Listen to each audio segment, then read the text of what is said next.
hombre de la multitud.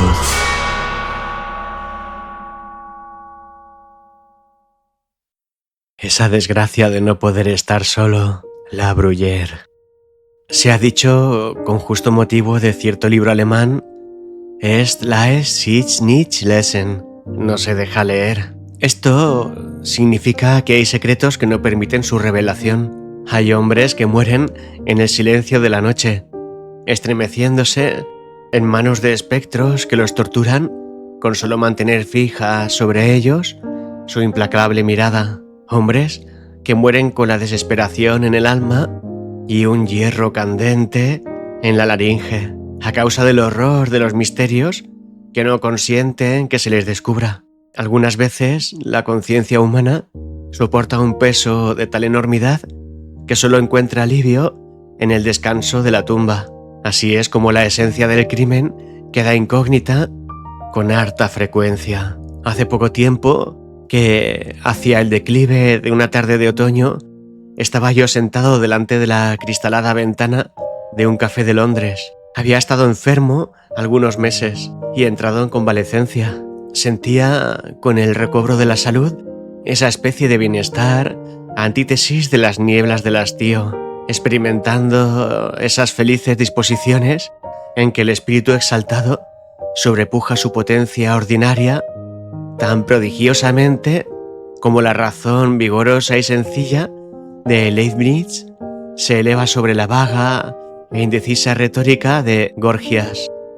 Respirar libremente era para mí un goce indefinible, y de muchos asuntos verdaderamente penosos sacaba mi fantasía sobreexcitada extraños manantiales de positivos placeres. Todos los objetos me inspiraban una especie de interés reflexivo, pero fecundo en atractivas curiosidades.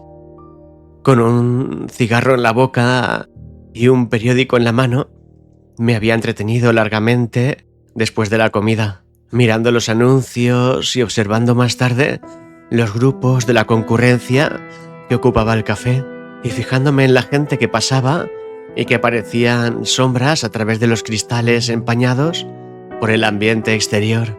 La calle era una de las arterias principales de la inmensa ciudad y de las más concurridas por consiguiente. A la caída de la tarde, el concurso fue creciendo de un modo extraordinario, y cuando quedaron encendidos los reverberos del alumbrado público, dos corrientes de personas se encontraron confundiéndose delante de mi vista en un choque incesante. Jamás me había encontrado en semejante situación, o por mejor decir, nunca había tenido conciencia de aquella situación, aunque hubiera pasado por ella 1000 veces. Y este tumultuoso océano de humanas cabezas me proporcionaba una deliciosa emoción de gustosa novedad. Concluí por no prestar atención alguna a lo que pasaba en el interior del hotel, absorbiéndome en la contemplación de la escena que ofrecía la espaciosa calle. Mis observaciones tomaron, desde luego, un giro abstracto y generalizador, mirando a los transeúntes como una masa y no considerándolos más que en sus relaciones colectivas. Pronto, sin embargo, entré en pormenores, examinando con interés minucioso la innumerable variedad de figuras, trazas, aires, maneras, rasgos y accidentes. El mayor número de los que pasaban tenían un exterior agradable y parecían preocupados por serios asuntos, no pensando en otra cosa generalmente que en abrirse camino a través de la multitud.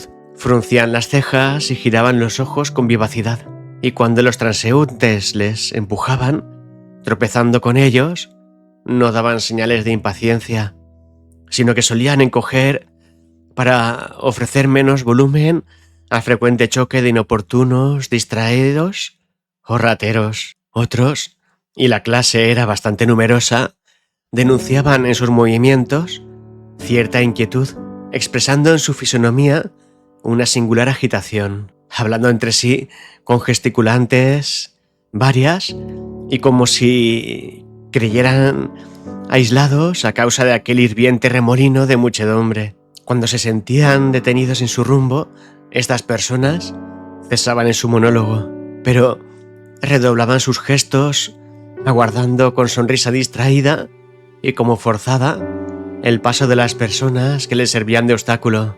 Cuando los empujaban, saludaban maquinalmente a los que obstruían su paso, pareciendo disculpar sus distracciones en aquel mare magnum. En estas dos vastas clases de hombres, fuera de lo que acabo de notar, no encontraba nada más de propio y característico.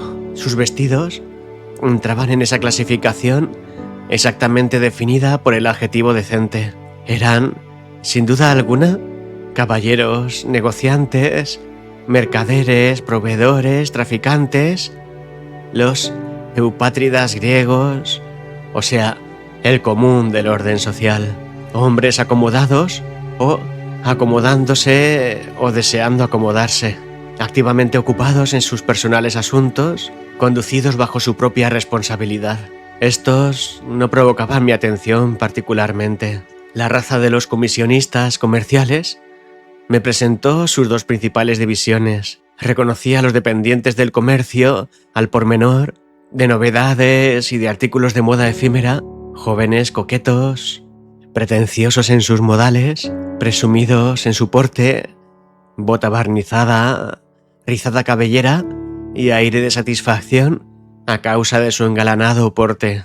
A pesar de ese prolijo cuidado, del aderezo y autorización de su engreída persona, que la gente maligna denota con el vulgar epíteto de hortera, toda la elegancia de esta parodia de la verdadera distinción llega cuando más al límite en que un actor cómico puede afectar el augusto decoro del papel regio que en el teatro representa. En cuanto a la clase de empleados en casas de giro y banca, era imposible confundirla. Se les reconocía por sus vestidos de más durabilidad que lujo, por sus corbatas y chalecos blancos, por su calzado desgastado, compuesto fundamentalmente por botines de paño, y por la severidad clásica de su tipo.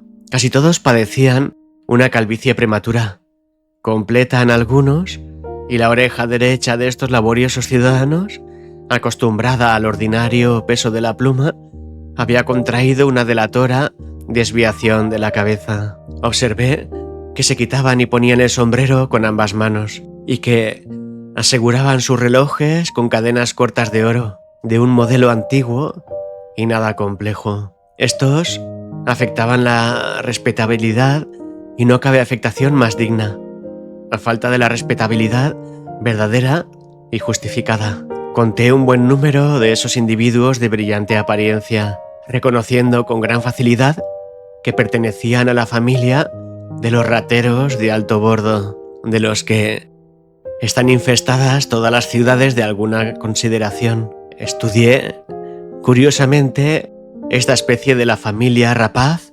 extrañado de que pudieran pasar por sujetos honrados. La exageración de su apariencia y un excesivo aire de franqueza habitual parecían quererlos atribuir a una inteligencia medianamente ejercitada en el conocimiento de las personas y de las cosas. Como hoy se acostumbra a decir, los jugadores de profesión, y no había pocos en aquella confusión de gente, se descubrían al primer golpe de vista, por más que usaran los más diversos atuendos, desde la facha de charlatán, jugador de manos, con su chaleco de pana, su corbata llamativa, su gruesa cadena de cobre dorado y sus botones de filigrana, hasta el aspecto clerical tan escrupulosamente ascético que se perdía en la oscuridad de las sombras. Todos, sin embargo, se distinguían por una tez ajada y amarillenta, por cierta opacidad vaporosa en su dilatada pupila y la compresión y palidez de sus labios. Una observación más atenta brindaba a la curiosidad otros dos signos aún más determinantes: el tono bajo y reservado de su conversación y la separación extraordinaria de su dedo pulgar hasta formar ángulo recto con los otros dedos de la mano derecha. Frecuentemente, en compañía de tales bribones, he observado a ciertos hombres que se diferenciaban de ellos por sus hábitos, pero me convencí pronto de que eran distintos pájaros con el mismo plumaje. Se les puede considerar como gente que vive de una misma industria, formando, por decirlo así, dos grupos, el civil y el militar. El primero maniobra con largos cabellos y afable sonrisa. El segundo lo hace con el aire insolente de un perdonavidas. Bajando gradualmente en la escala de la clase media, encontré asuntos de meditación más profunda y más sombría. Vi traficantes judíos con ojos de azor hambriento, contrastando con la abyecta humildad de sus pálidos semblantes. Mendigos procaces y cínicos, atropellando a los pobres avergonzados que la desesperación había lanzado a las sombras nocturnas para implorar la caridad de sus convecinos. Inválidos llenos de angustiosa fatiga y semejantes a espectros sobre quienes la muerte parecía extender una mano segura, tropezando o arrastrándose entre el bullicio, con los ojos al acecho, afanoso de un rostro benevolente que les haga esperar un consuelo fortuito. Modestas jóvenes, volviendo de un trabajo asiduo y de escaso beneficio, dirigiéndose hacia su humilde hogar, bajo la presión insultante e impúdica de los libertinos y de los caprichosos, cuyo contacto directo no podían evitar en aquella confusión.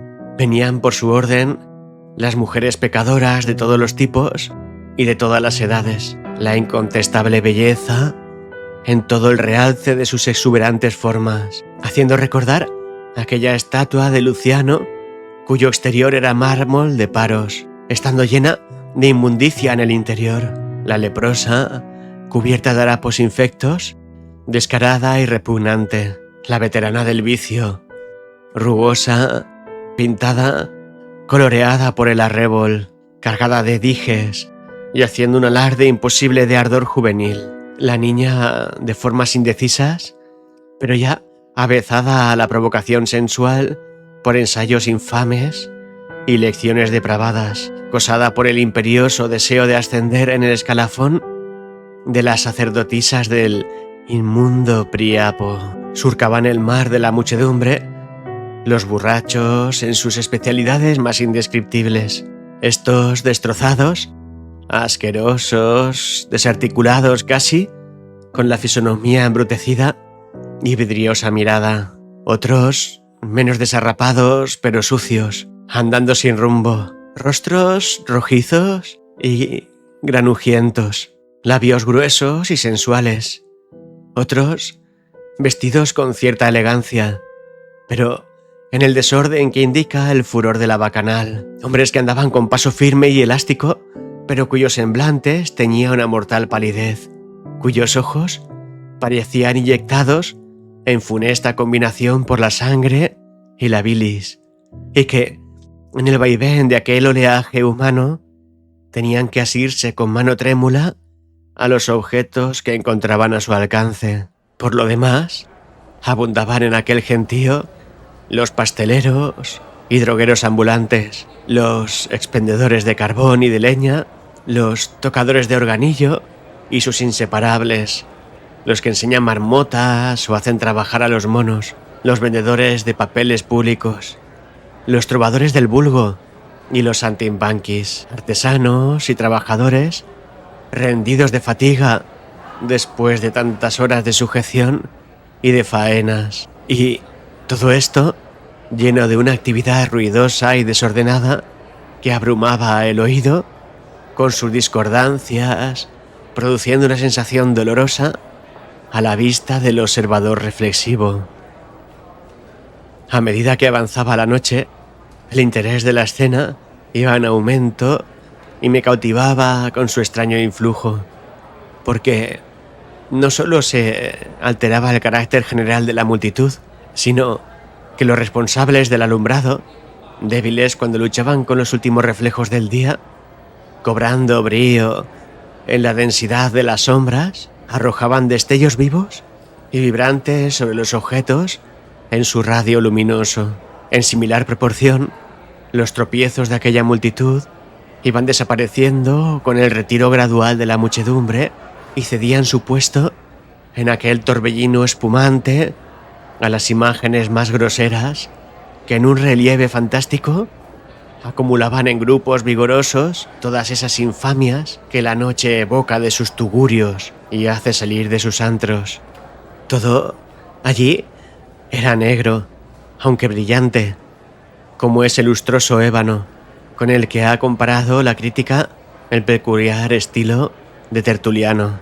Los excéntricos efectos de aquella luz rojiza y vacilante me indujeron a examinar los rostros de aquellos individuos, y aunque la rapidez vertiginosa con que aquel mundo de luz resplandecía delante de la ventana me impidiera detenerme a mi gusto en aquel examen, me pareció que, gracias a la singular disposición moral en la que me encontraba, podía leer en brevísimo intervalo y de una ojeada ansiosa las vivencias de largos años en la mayor parte de las fisonomías.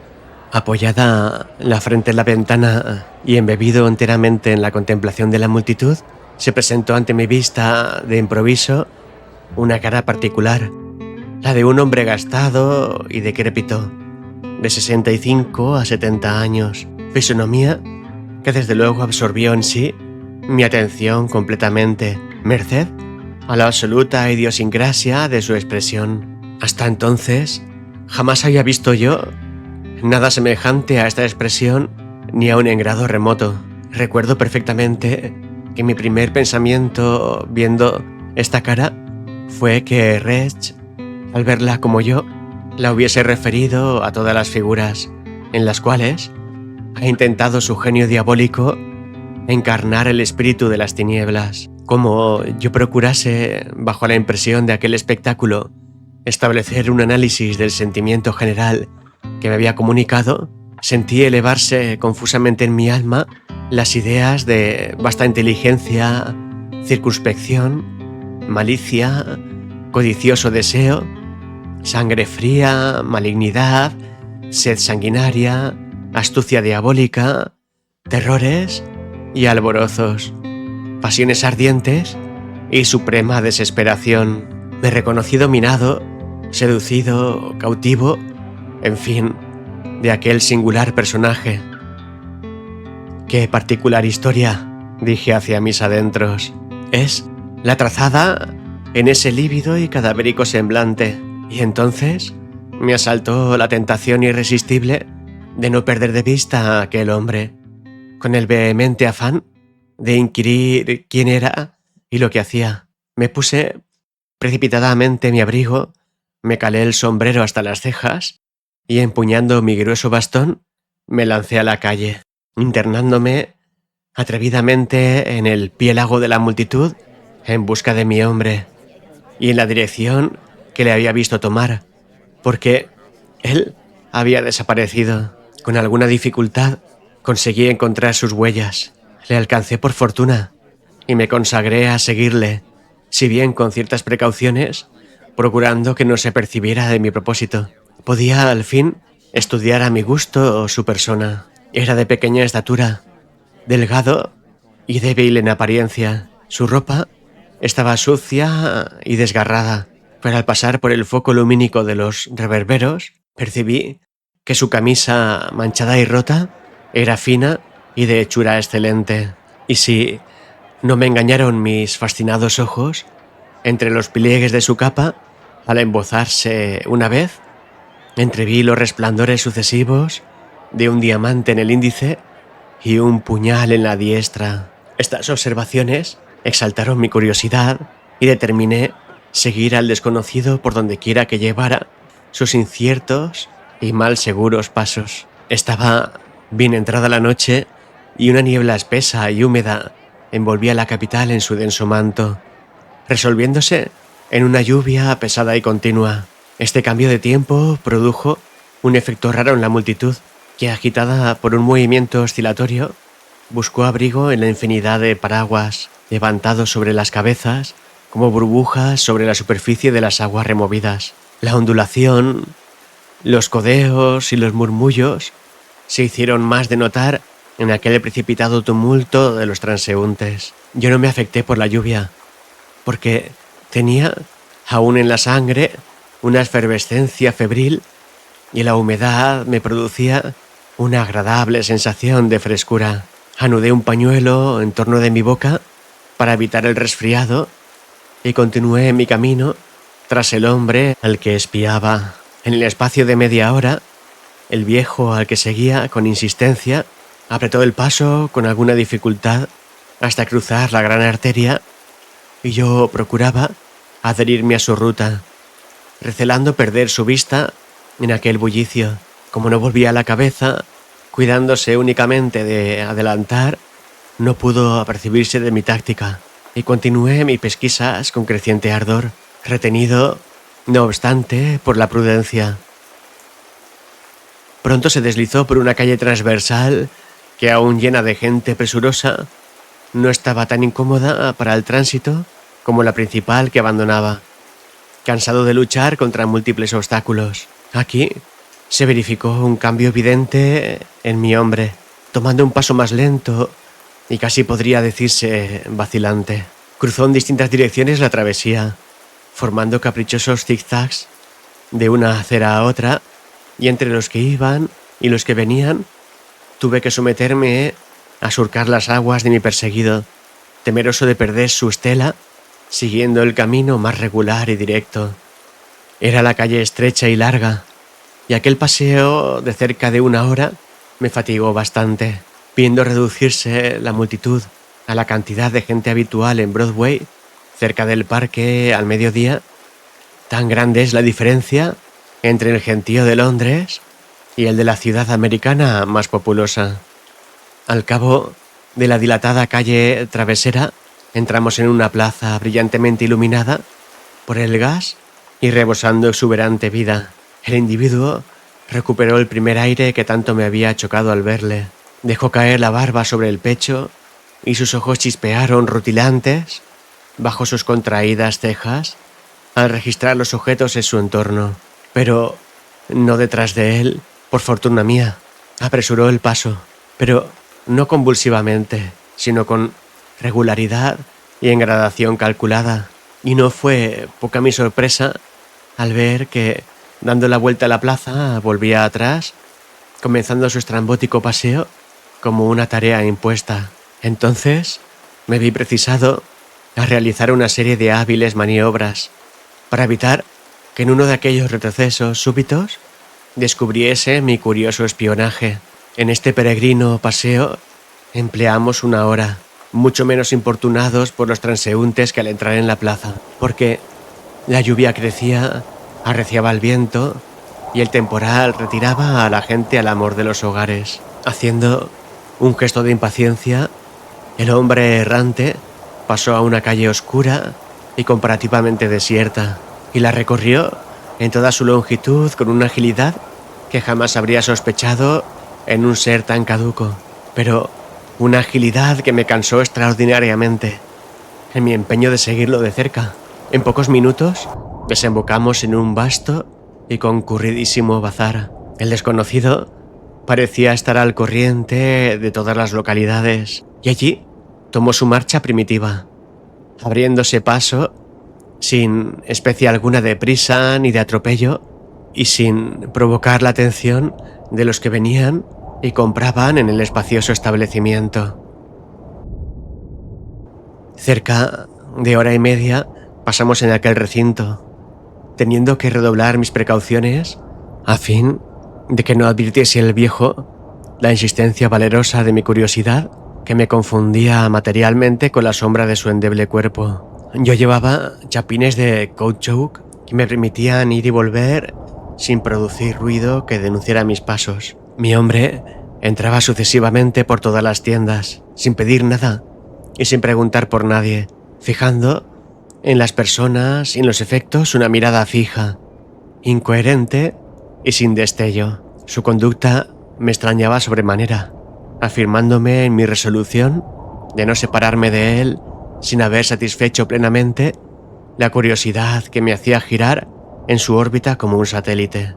Un reloj de sonoro timbre dejó oír 11 vibraciones de una solemnidad pausada, y esta fue la señal para que el bazar quedase desocupado de allí a poco. Uno de los tenderos, al cerrar un muestrario, dio un empellón a mi hombre en el impulso vigoroso de su faena, y el viejo, estremeciéndose a ese contacto, rudo y puramente involuntario, se precipitó a la acera opuesta y, como aguijoneado por el terror, se introdujo con velocidad increíble en una serie de callejuelas tortuosas y solitarias, a cuyo fin llegamos de nuevo a la calle arterial de la que habíamos partido juntos, donde estaba el café en el que había pasado la tarde tan distraído.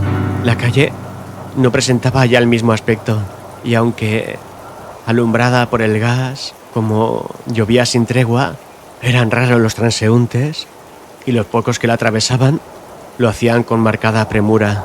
El incógnito palideció, aventurando sus pasos tristemente en aquella avenida antes tan animada, y después, exhalando un profundo suspiro, tomó la dirección hacia el Támesis y siguió un laberinto de vías excusadas y oscuras hasta llegar frente a uno de los principales teatros de la capital. Era el momento preciso de terminar el espectáculo, cuya salida a la calle se produciría por las diferentes puertas del edificio. Entonces vi a mi hombre abrir la boca para respirar con fuerza y sumirse en la multitud como si fuera este su elemento, calmándose por grados la angustia profunda de su fisonomía. La barba volvió a caer sobre el pecho, apareciendo tal como le había visto la vez primera que fijé mis ojos en él. Noté que se dirigía hacia donde afluía con preferencia el público, pero, en suma, me era imposible comprender los motivos de su singular conducta. Mientras progresaba en su marcha, se diseminaba el gentío, y al advertir esto, el desconocido parecía afectado por una emoción afanosa y llena de incertidumbre.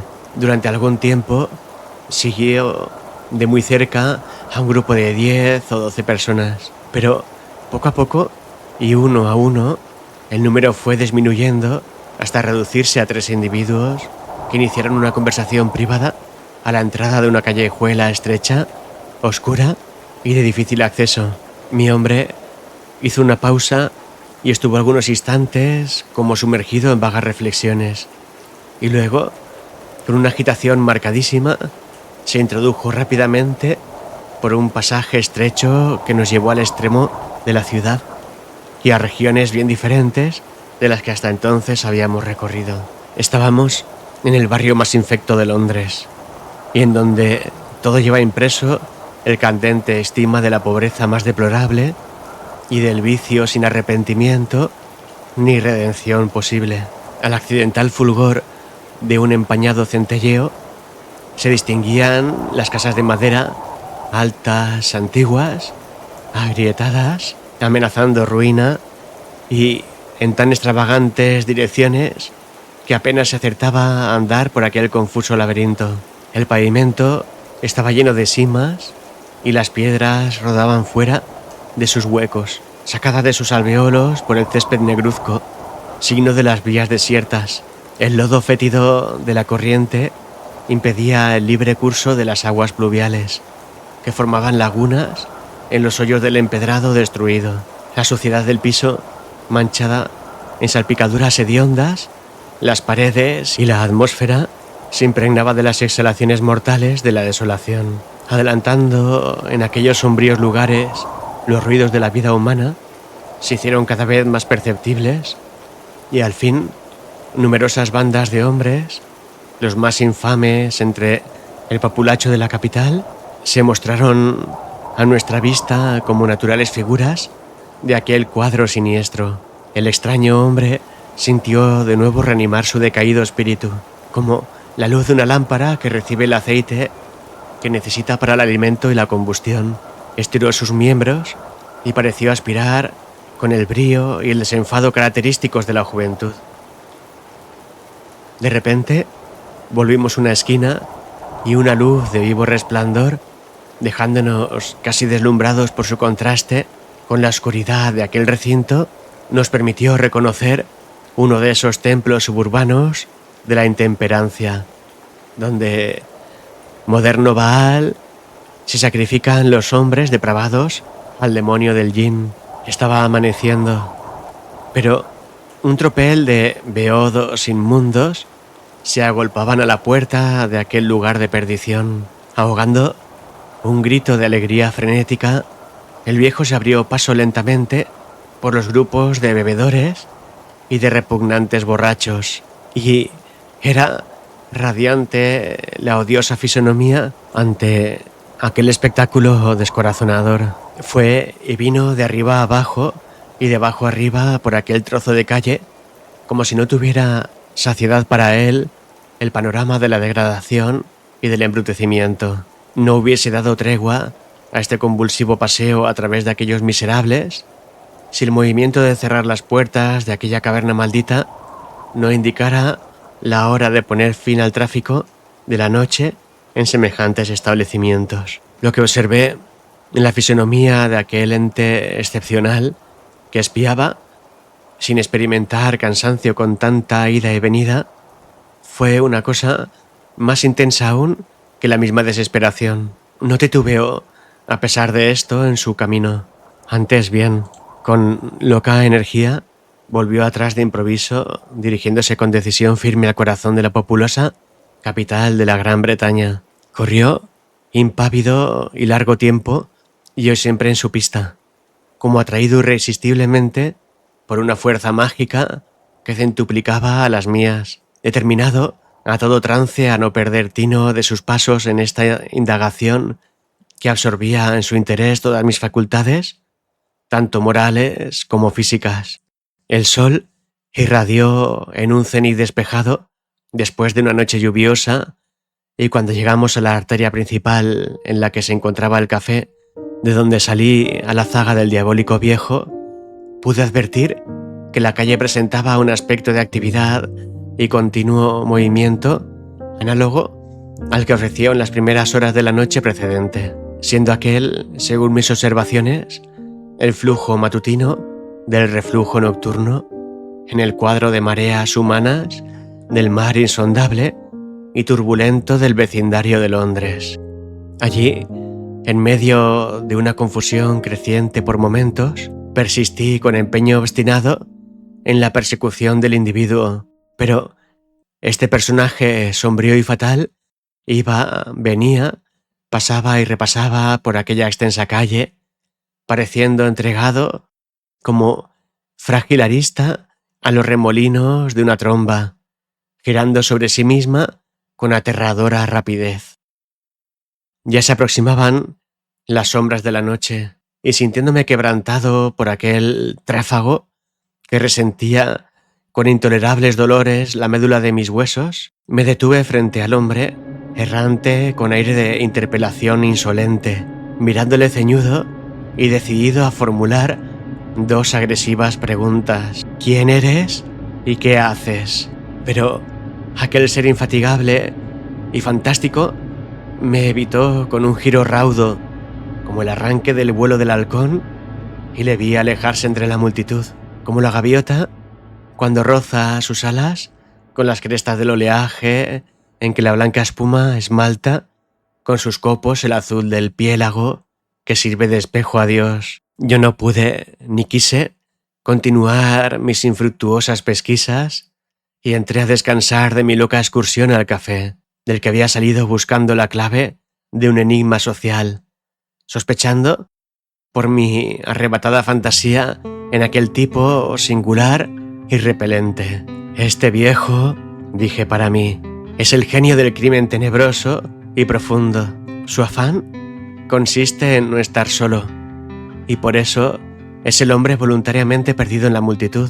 En balde le hubiera seguido un día y otro para saber su secreto o conocer sus actos. El arcano es el sello de su particular destino. El peor corazón del mundo es un libro 1000 veces más infame y odioso que ese Hortulus Animae de Grüninger, de quien ha dicho Alemania su célebre Es la sich nicht lesen.